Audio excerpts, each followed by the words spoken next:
Do you want to know how to make the perfect color palette instantly, without contemplating for hours which color looks better on your character? Well, look no further, because we have the secrets.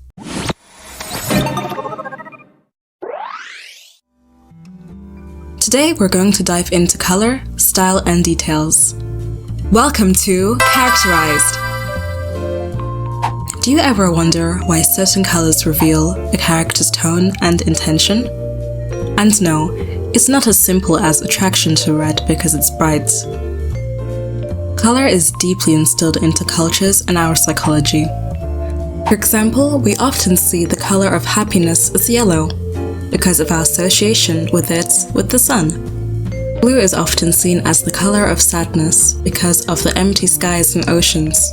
However, as soon as you change the context and make blue the color of banks, we associate it with trust and loyalty. So context is also very important for how we choose to use our colors. So let's explore color theory and its impact on character design. As we've previously discussed, colors have the power to evoke emotions, convey personality traits, and set the mood for our characters. We'll now look into various color schemes, from complementary to harmonious, and discuss their emotional associations. But how do we choose the perfect color for our characters? Well, first we have to consider the traits of our characters. So for our previous character Malik, we have already established that he's dutiful and stoic. However, if you're starting out, these emotions can be pretty complex to deal with. If we start basic, we all know that red is for anger, love, and passion. Blue is for sadness, loyalty, and serenity. And green is for envy, nature, and safety, and so on. Every color has its positives and negatives. And as artists, it's up to us to bring out the true emotion we're trying to convey. Here are our 3 color iterations for Malik. When designing a character, it's important to consider what colors go well with each other. And these can be split into different categories, such as complementary colors and harmonious colors. For Malik's design, as you can see, we've used harmonious colors, which are colors that are next to each other in the color wheel. We chose 4 main ones, being blue, teal, purple, and gold. As teal/green represents his stoic nature, blue represents his trustfulness and loyalty. Purple represents his status as being a royal knight. And gold also reinforces this as being an accent color. When creating a color palette, having a main, secondary, and accent color are very important as well. So you know which colors take up most of the space in your character, which color takes up the second most space, and the accents are often used for details. Typically, it's good to stick to 3 to avoid having too much confusion in your design, as when you have more colors, the harder it is to memorize the character. And this can also make it very difficult when making iterations of your character. When it comes to iterations, try to keep in mind what you're trying to convey out of your character. As for Malik, we chose colors that closely represent who he is and his nature. So for your character, you can also do the same. Some other things you might want to consider is perhaps their culture, their background, their story, and their personality, as we did. This can help to show and not tell the audience more about your character. Using more saturated or desaturated tones can also convey a lot about your character.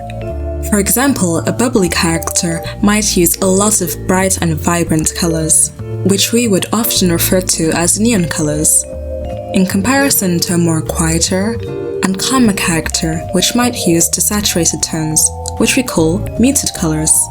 Whichever one you use, try not to use too much of that color palette, such as using too much muted colors or too much vibrant colors, unless that's the style you want to go for. Often we start with using flat colors, and flat colors are often the mid-range tones that aren't too muted or aren't too saturated. And you can always adjust them later when creating the final design. But overall, it's good to have some contrast, whether that's using brighter or darker colors, or more saturated or muted colors. This creates a balance and makes your characters more visually appealing. Another very important thing is to consider the values. It's very important that when you put your character into grayscale, you can clearly see the different values. And if you can't, this creates a lot of issues when telling the colors apart from a distance, as well as making the character look more flat. As you can see, we have this issue with Malik's skin tone and the scud. So to fix this, we can either make one of the colors more saturated, more desaturated, more darker, or brighter. And you can do the same thing too if you have the same issue. Once we're done with that, we can move on to the details. Adding intricate details to your character can elevate its visual appeal. As a rule of thumb, we like to go with 3 main characteristics to define our characters by. Make sure to like and subscribe for more videos like this. If we look at popular characters in the media, we can also see this follows along with them too. For example, Batman, who has his pointy cowl, the bat symbol on his chest, and a spiky cape, which we can recognize across all mediums. No matter the style, we always know that it's him because of these 3 main characteristics. Same goes for Mario, who's always had a mustache, a hat, and overalls to be recognizable. Once you've decided on the 3 main details, it's important that you emphasize them. Notice how the previous designs we've just mentioned often emphasize these characteristics by the size or color. So for Malik, we chose his scar, the shoulder guards, and his chest plate.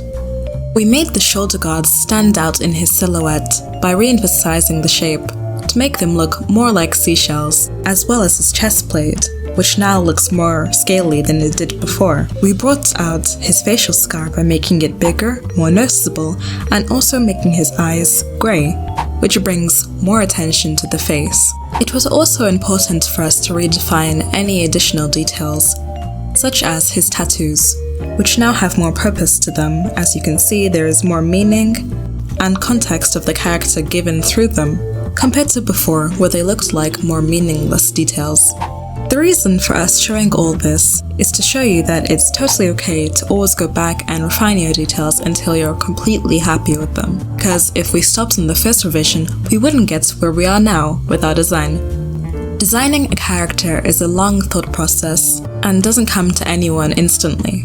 Your best ideas can always come from many iterations, and that's totally fine, as long as you're making sure to constantly improve on them, rather than getting hung up on one small detail for ages. And that's it for now. Stay tuned for the next episode.